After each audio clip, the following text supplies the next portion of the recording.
So let's look at one or two more examples of work with pumping fluids. And let's make them not too terrible. Yeah, so let's say we have the following situation.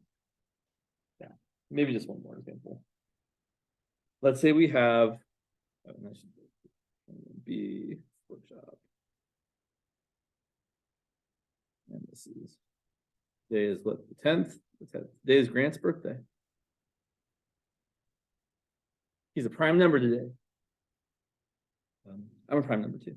Okay, so anyway, let's look at this example. We want to know how much work is required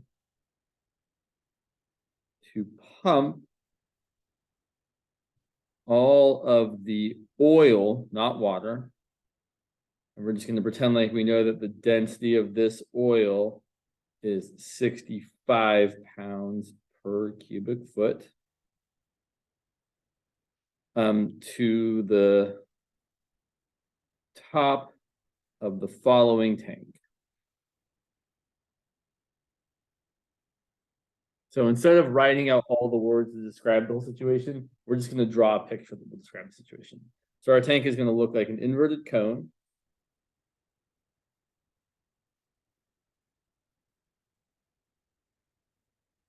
And it's going to be a cone that is 8 feet tall. And it's going to be filled to a depth of 6 feet.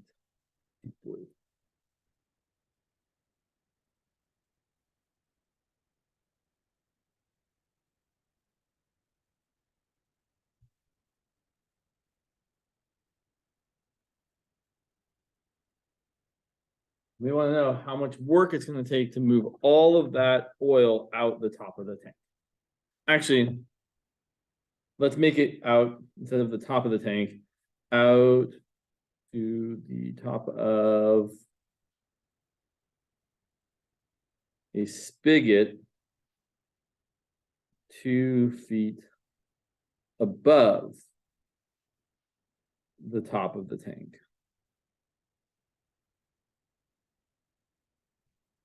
So here's my little spigot. It extends 2 feet above. Sure, my picture doesn't have to be perfect. Okay, there's another 2 feet. Okay.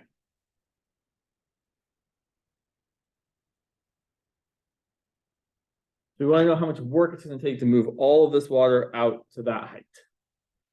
And as is usual, we're always going to start off with just reminding ourselves that work is force times distance. Typically, not always, but typically, I'm thinking about moving a specific amount of force, aka weight, a certain distance. So I'm going to look at a slice of water. It's all going to have to move, or sorry, oil, not water. A slice of oil that's all going to have to move the same distance approximately. So I'm going to make a horizontal slice like this. Say this slice is all going to move. Where my picture starts to fall apart. Is all going to move that far. That's the distance that that slice of water is going to have. So a slice of oil is going to have to move. This is probably the moment where I'm going to have to choose how I'm going to set up my system. So it really kind of varies. I like to set up I like this to be my y equals 0. No, sorry, not y equals 0, apologies, y equals 8. And this bottom to be my y equals 0. Yeah.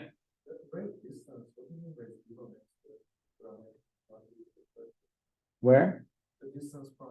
That's a D. That's the D. That's not 0. That's a capital D. Sorry. No. Okay. So if we think about this slice being at a height of y, then the distance we're going to travel is, well, we're going to go 10 minus y, because that's how far we'd have to travel. The distance is usually the not too terrible part. Some people would set this up differently and say this was the top was 0 and the bottom was 10, and they say we have to travel a distance of y. It probably makes your integral easier. It makes it harder for me to figure out what's going on, personally. Okay, the force. Well, force is weight. Weight is volume times density. And the volume of this slice, the volume is the area of that, which is pi times some radius squared times the thickness of that slice. So this slice has a little bit of thickness, dy, and it's got some area, pi r squared. So our job really is to figure out what that radius is in terms of how high we are, which is actually not too bad for a cone. So let's draw a little picture over here. Here's the right side of my cone. Here's where my slice lives. That slice with a radius of r and a height of y, versus the triangle whose height is the height of the cone, which is 8. And I didn't say what the radius of the cone was. I'm sorry, I forgot to include that piece of information. That's kind of important. The radius of this cone is 2 feet at the top. Sorry, we need that information.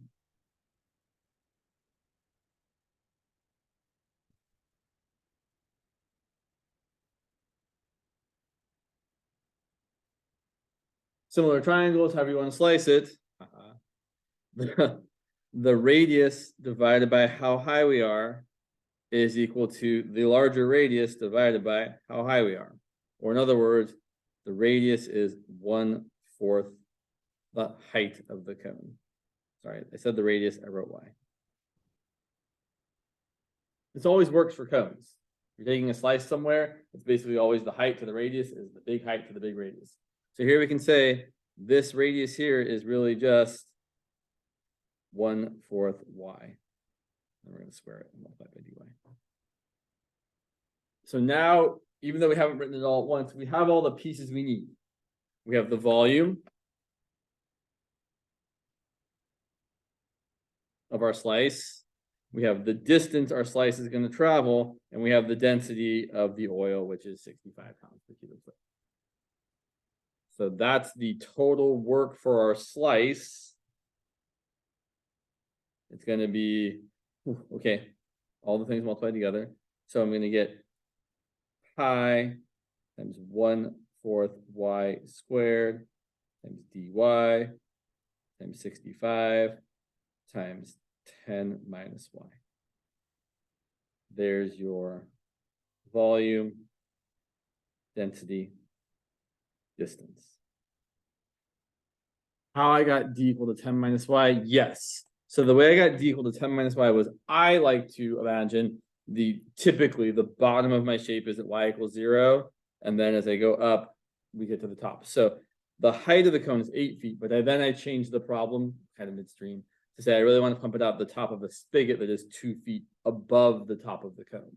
So the furthest distance we're going to travel is 10 feet from the bottom. But if I'm imagining this slice at a height of y, because I'm going to let y vary from how low the slices can go to how high the slices can go, then I am going to say, well, the distance that this slice is going to have to travel is 10 minus however high it was. And since I'm saying it's a height of y, it's going to travel 10 minus y. So if this slice, we're at 1 feet high, it would have to travel 9 feet to get to the top. And if the slice were at, 5 feet high, it would have to travel 10 minus 5, which is 5 feet to get to the top. Hopefully that clarifies what's going on there. Cool. So then to get the total work, we would have to integrate this whole mess. Pi times, I would simplify this a little bit, 1/16 y squared times 65 times 10 minus y. I put the dy at the end. And let me ask you, this is always the part where people maybe get a little caught up. What are my limits of integration here going to be? How low? Not 0 to 10. 0 to 6. because the oil, right, the slices of oil go as low as 0 and as high as how deep this thing was filled to, which was a height of 6 feet.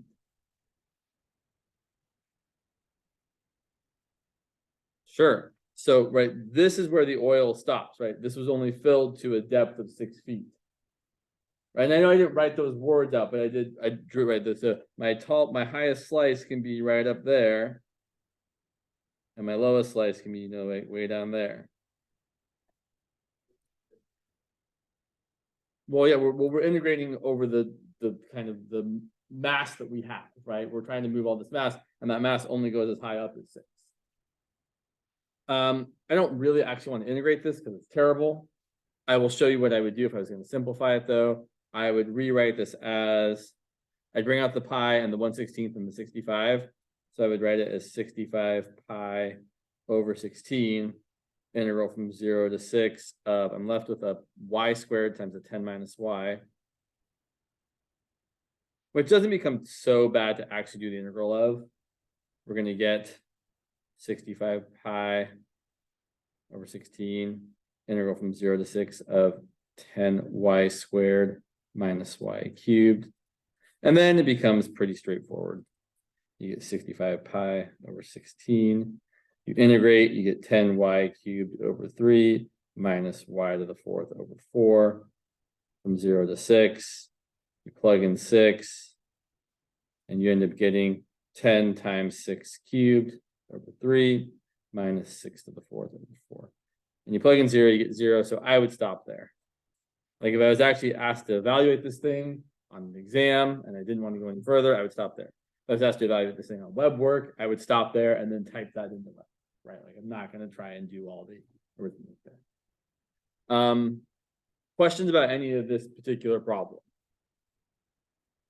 It's not too terrible. So when you're doing specifically pumping fluids out of shapes, you're trying to think about all of some slice of fluid that is all the same distance from how far it has to travel. Right? All of this slice had to travel the same distance of 10 minus y feet. So that's how we're usually thinking about it. Okay. There are lots more examples of this in Grant's handouts, which I would, if you're looking for more examples of this, I would encourage you to look at them. They're good examples and the pictures are nice. But I feel like we could move on. Fluid force is never my favorite, but we can talk about it for a second. So, fluid force due to pressure.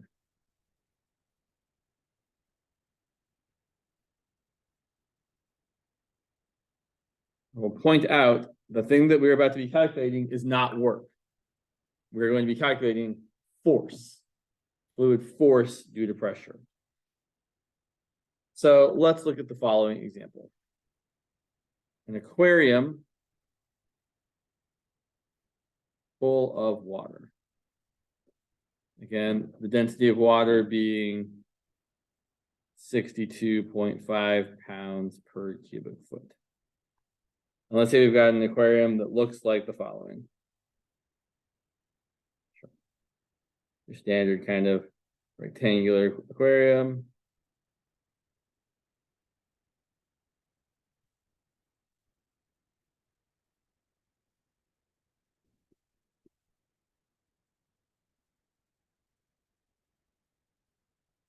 Maybe there's like some fishies in there. Okay, aquarium. And this aquarium is 7 feet long, 2 feet deep. Deep is probably not the right word here. 4 feet deep, I suppose, is what we should say. 4 feet high, 4 feet deep, I don't know. So, how much force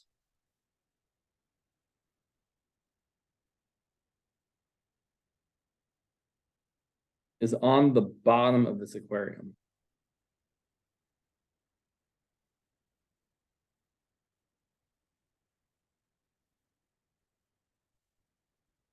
Well, force is just another word for weight.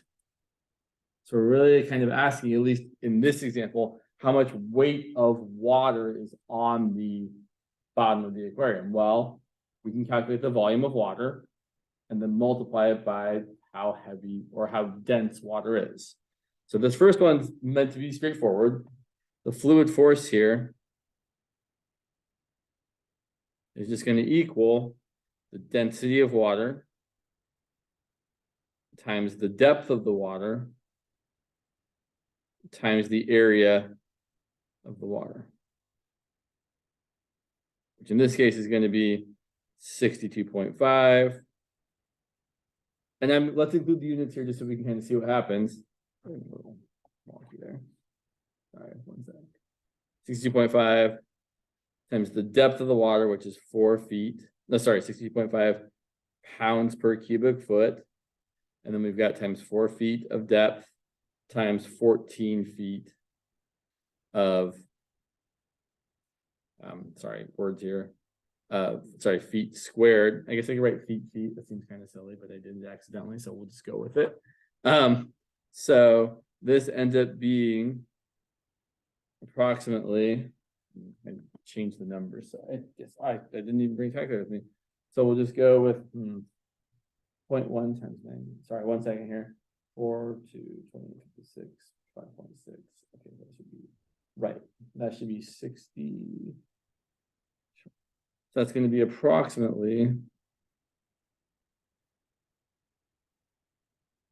3,499 pounds. I feel like I'm just. What's that? Okay, I was. This was an approximation. I was adding on the change. So yes, this is going to be 3,500 pounds of force. Fun fact, which is why I like the number 62.5 versus the number 62.4. 62.5 times 2 is 125, times another 2 is 250, times another 2 is 500, times another 2 is 1,000. So if you look here, I've got a 2 times 2 times 2 times 7. So 2 times 2 times 2 times 62.5 is going to be 500, and then 500 times 7 is 3,500, which is why this one's somewhat nicer. Okay, so fluid force due to pressure is really just this. It's the depth of the water times the area of the surface times the density of the water. So that's what we did here, right? The depth of the water is 4 feet. The area down here was 14 square feet. And then we multiplied all that by the density. But then we can ask the question, if I can move the paper around here appropriately. The question I really want to ask is, okay, bottom's fine, but what's the fluid force due to pressure on the long side of the aquarium?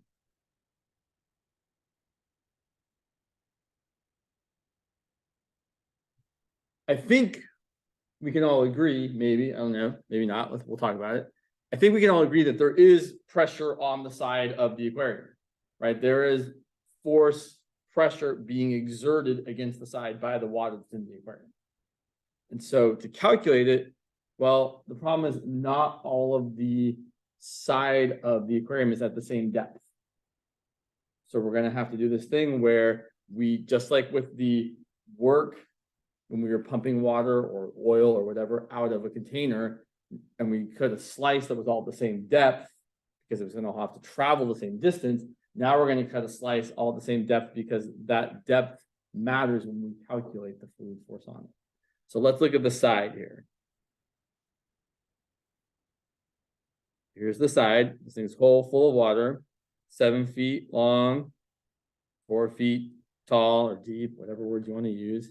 And let's look at this little strip right here.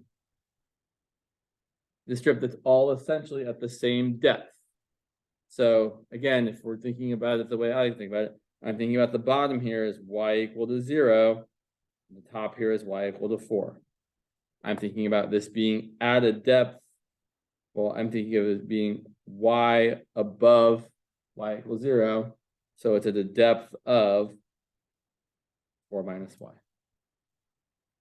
So the fluid force on this thin strip, same equation. It's going to be density times depth times area, which in this case is going to be 62.5. The depth is going to be 4 minus y. The area is going to be length times thickness, which is dy. So the area is going to be 7 dy. And then we're going to, as we always do when we do this thin strip or thin slice or whatever we want to call it, we're going to add up all the strips by integrating. So the total force is going to be the integral from y equals 0 to y equals 4 of 62.5 times 4 minus y times 7 dy. This is not too terrible. It's going to end up being, I'm going to pull out the 7 and the 62.5. Should have made it 8 feet wide. Oh, well. And then we're going to integrate from 0 to 4, 4 minus y dy. Which ends up being, yeah, numbers that are terrible. 7 times 62.5 times the integral from 0 to 4, 4 minus y is going to be 4y minus y squared over 2. From 0 to 4. That ends up being 7 times. If this number ends up being the same, I'm going to be kind of, I don't know, not disappointed. Just, yeah, it does end up being the same. That's funny. Through the fact that 4 is weird and is 2 times 2 is equal to the same as 2 plus 2, we're going to get the same answer, but coincidentally, right? So if we calculate this, we're going to get 7 times 16 minus 16 over 2 times, don't forget the 62.5 that I almost forgot. That's going to be 7 times 8 times 62.5. And that's going to be 7 times 500, which is 3,500 pounds. Yes. Just curious, since we call the depth 4 minus y, if you went with the other way, Yep. the top 0 and Yep. 4, the depth would be y, actually this would be the same. Yeah. Would you get the same answer? Yes, you would. Okay, so the 4 is useless. Maybe the 4 is useless. The 4 minus y. Well, it's not useless. It's that, well, it's useful in that it is easier for some people, myself included, to think of it this way versus thinking of it the other way. Is it always gonna be the same? Well, so the thing is, it becomes more challenging when you say, when the thing's not all the way full.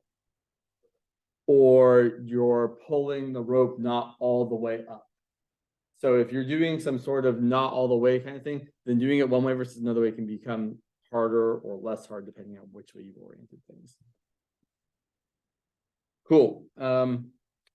I would say there's not really a lot more to this. The challenging part about these fluid force through the pressure problems, just like kind of any of these pumping problems, is really setting up your cross section.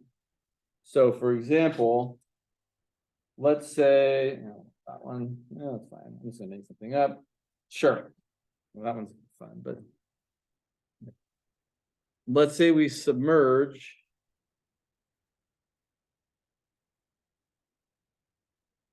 a triangular plate vertically, meaning, right, it's not sitting flat, like if this was a triangle, it's not sitting like this in the pool, it's going to be sitting vertically like this, because we like put it on the side somehow.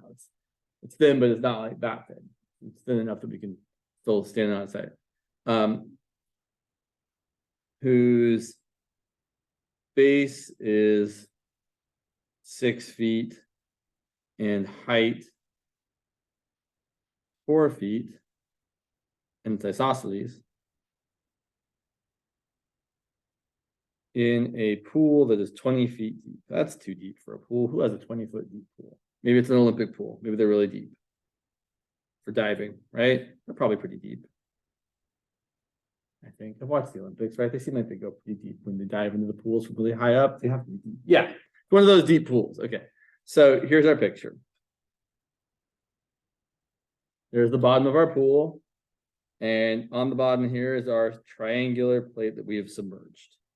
And it's got a base of 6 feet. It's got a height of 4 feet. And we are 20 feet deep.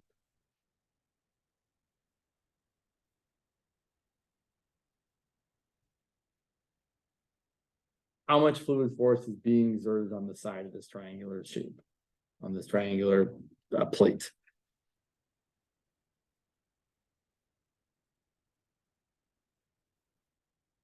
Okay, so as is typical, we're going to draw a little strip that's all at the same depth. So here's my little horizontal strip. I would probably choose to draw an axis that's going to cut this just like this. Like this. I'm very stuck in my ways. I admit it. I really don't want to do it a different way. I guess we could try. We could try doing it. Fine, I'll try. So let's pretend like we did it the terrible way and said the top was y equals 0, the bottom was y equals 20.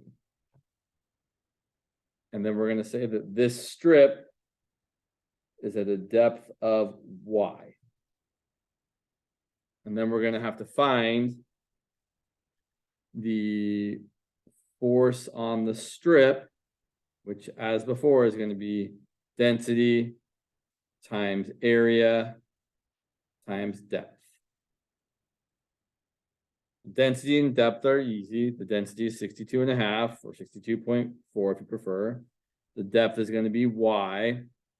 And the area here, well, we have to find how long this strip is as a function of y, which I might have made the wrong choice here, or not the wrong, but the more challenging choice of how to set this up. But let's think about this. So I'm thinking about, good question. Let's draw a little picture over here. So here's what I've got. I've got this distance here is 3. And this distance here is at that point 0, 2, kind of. And then I'm calling this length, this distance here 20 minus y, and this distance here y. I don't love it at all. Really at all. But it's fine. It's fine. We can make it work. So basically what we're saying is we want to know what this length is here. Right? So if we've gone, I didn't draw this quite right. I should have drawn this down to here. Sorry. And this down there. So this is y. I don't know how far over I've gone. Really don't like it. Right, I would change it. Right, so see, I made the wrong choice. It's fine though. So really, what we could do is say the equation of this line is, well, my slope there is rise over run, so it's going to be my rise is 2, my run is 3. It's negative though, so it's negative 2 over 3. Right? My run is 3, my rise is 2, but it's a negative slope. And then, gosh, yeah. Can I make it work? Maybe. I don't love it. I'm sorry. I've done it the longest way I could. I chose the one moment that was the baddest moment to do it this way. So what we should have really, fine, we can make it work. So if we call this point here x comma 20 minus y, well, then we have that point on this line, and the equation of that line is,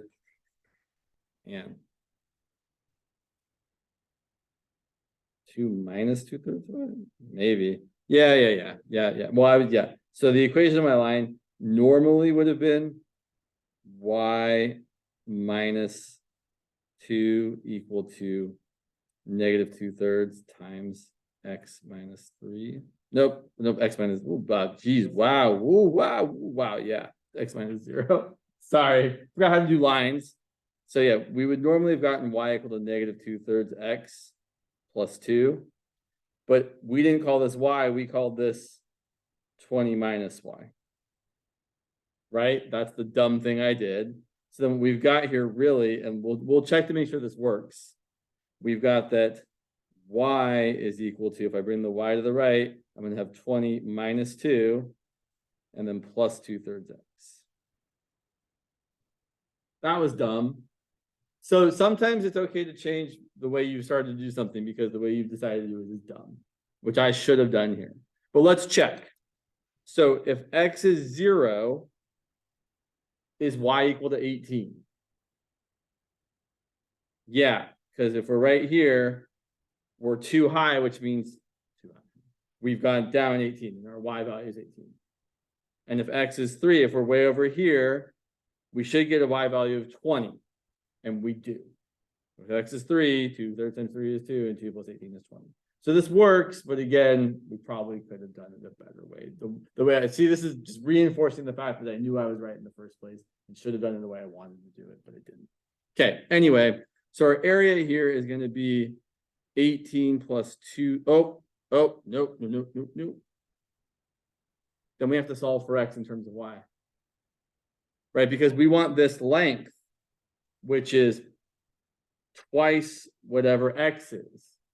So if we solve for x, we're going to get y minus 18 equal to 2/3 x. If we multiply everything by 3, 3y minus 54 is equal to 2x. I might as well just leave it there because I actually want twice x.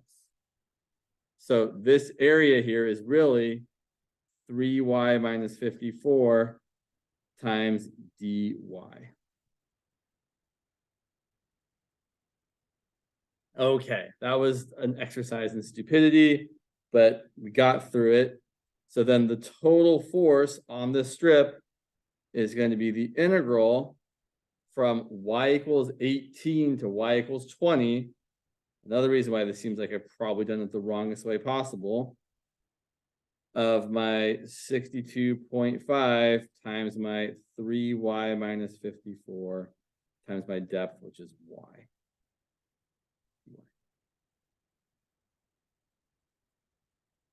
Okay, so yeah, I probably would have done it the other way, but I didn't, so this will work just fine. I would encourage you, if you are interested, so if you end up having to do stuff like this, I would maybe encourage you to come back to this problem, actually calculate this, and then try doing it the other way, where you start with the bottom being y equals 0, the top being y equals 20, and doing it slightly more normally, in my opinion. Okay. There's not really a whole lot more to say about fluid force due to pressure. That's kind of the whole story. You figure out how deep your strip is, you multiply it by how much area it's got, and then you integrate that. Oh, don't forget the density. I remember the density. Density at this point in our lives is it's usually constant. It's about to not be constant. All right, let's move on to the stuff that's more likely to come up, which is the center of mass / moment stuff, which on my other page. So many pages. There we go. So I will fully admit moments specifically, I have a hard time imagining, physically describing. So I'm definitely using notes from Grant, as I often do. Let's talk about moments. So first, a little bit of physics. Some very light physics. You really want to know about moments, you should go talk to Duff. Duff could give you a very good explanation about what kind of the real kind of meaning of a moment really is. But some physics. So weight is mass times acceleration due to gravity.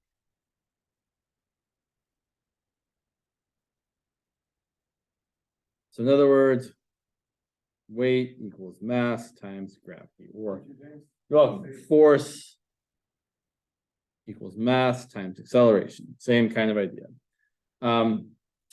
But this can also change, right? We've also got this other idea. If you've got for planets and stuff, there's this whole other thing where you've got force is equal to this gravitational constant times the little mass times the big mass over the radius squared. So this is kind of why objects weigh less on the moon than on Earth, because of this kind of idea here. When a force is applied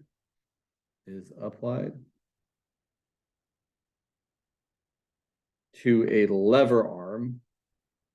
When I think about this, I think of like a teeter-totter at a certain distance from a fulcrum. I'll draw a picture in a second here.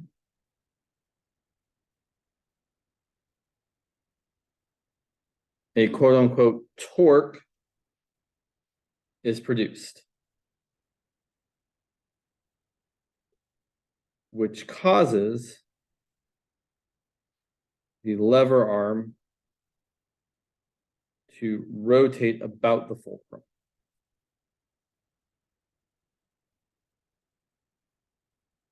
So for example, if you have some fulcrum here, some sort of, right, some sort of a plank on it, and you apply some force, say right here in this direction,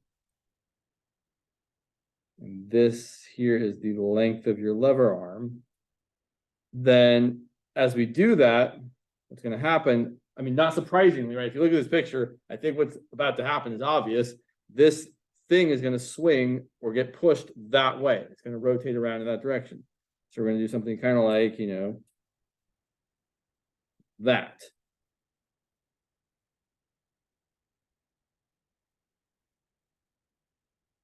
And the thing about this is, assuming the force kind of is constant, the amount of torque that you generate in this process depends on how far you apply the force from the fulcrum, right? If you, for example, and then for UZC who's on here, something's happened, I blew it, I broke it, ruined everything. Somehow I turned off the computer over here. That's brilliant. I wonder if we just ended the Zoom. Interesting. I did not mean to do that. Wow. Okay. Well, that was amazing. Okay, you're still there, JC? Can you see me? Yeah, I'm still here. I can see and hear you. I was gonna try and show you. Very touchy over here. Okay, I guess I should never move the screen again. Anyway, what I was gonna try and point out to the people in the classroom is that you open this door, if I apply force here, door swings pretty easily, right? Whereas if I apply the force much closer to the fulcrum, it's a lot harder to get the same result because my lever arm length is shorter. So the result, the torque I get is a lot less so I have to give more to get the same amount of torque out. I have to apply a larger force to get the same amount of torque. And this is really killing me over here. Anyway, wow. Breaking things. They have been breaking a lot. Yeah, okay. The other computer was working in the other classroom. Really? Okay, it's just a banner day. Okay. You guys can't see anything that I'm writing over here at the moment. What's going on? What did I do? What thing is not quite plugged in all the way? That's really just.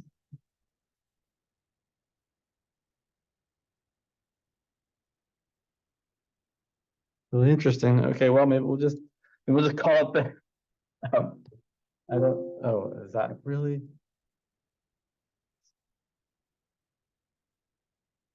I was about to be amazing and describe all the physics ever. Not really.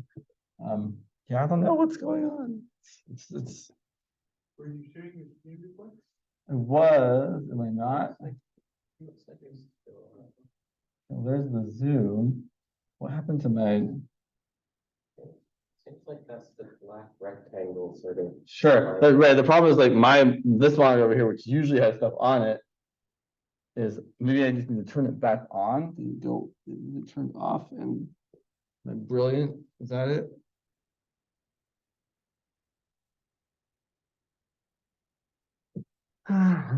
Sorry, I didn't mean to be such a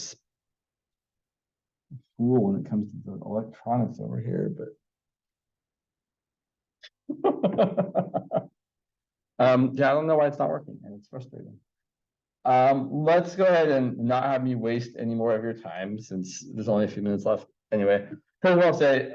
We'll talk about moments next time. But the basic idea behind a moment is that you're thinking about some area or region or whatever, and you're to calculate the moment of a region, the idea is you're going to take how far it is from the axis that you are trying to rotate it around, or thinking about what its moment around that axis would be, and multiplying its mass or area by how far it is from the axis of rotation, essentially. And so when we do this, we end up using integrals because, like everything else we've seen, usually the object you're looking at isn't all the same distance from your axis of rotation. So if say like, oh, this little strip is so far away, and we multiply that strip by how far it is. And then the next strip is a little further away, and so on and so on and so on, just like we've been doing these other things. So we'll talk more about moments next time when I'm not screwing up all the technology all the time.